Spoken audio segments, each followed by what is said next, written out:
उसका कभी किसी से रिश्ता तक नहीं रहा था। फिर भी उसने एक इतनी पवित्र प्रेम कहानी लिखी कि लाखों पाठकों की आंखों में आंसू आ गए। उसी एक किताब के दम पर उसने कई बड़े पुरस्कार जीत लिए, लेकिन उसके साथ आई परेशानियों ने उसे जरा भी खुश नहीं किया। असल में वो अंदर से बेहद अंतर्मुखी, शर्मीला और असुरक्षित इंसान था, जो घर में रहना पसंद करता था और सामाजिक मौकों से नफरत करता था।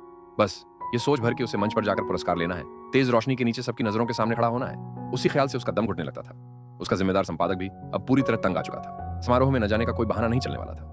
मीडिया इस पर जमकर बातें बनाएगा और आगे चलकर उसकी छवि को नुकसान पहुंचेगा। उसने हेके से कहा कि खुद को संभाले और वह वक्त याद करे जब उसने 10 अरब की बैंक बुक लेकर एक अजनबी को प्रपोज कर दिया था। क्या वह हिम्मत भगवान ने दी थी या क्या? अब तो बस उसकी आधी हिम्मत ही काफी थी। हेके ने सिर झुका लिया और चुप रहा। मजबूर होकर टोंगजी को बैकअप बुलाना पड़ा।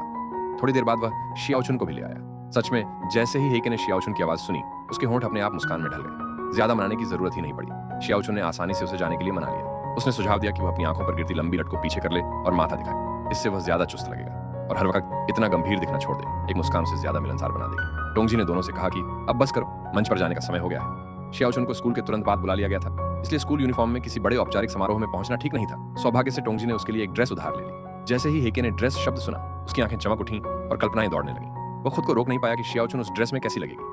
मंच पर जाने से ठीक पहले उसकी धड़कनें शांत हो चुकी थीं, लेकिन जैसे ही उसने शियाओचुन को सजी धजी हालत में एक नजर देखा, दिल फिर से बेकाबू हो गया। उसके गाल लाल पड़ गए। ऊपर से जिस भाषण को उसने बार बार अभ्यास किया था, जो उसे दिल से याद होना चाहिए था, अचानक घबराहट में पूरी तरह उलझ गया। दिमाग लगभग खाली हो गया। उस अजीब सी खामोशी को ढकने के लिए हेके ने बस इतना ही कह दिया कि वह सबको पहले से नया साल मुबारक कहना चाहता है, और इससे हालात और भी अजीब हो गए। उसकी नजर भीड़ में नीचे गई और वहीं उसे एक इंसान पर टिक गई जो हमेशा उसे हिम्मत देता था। शियाओचुन ने तुरंत उसे हौसला दिया।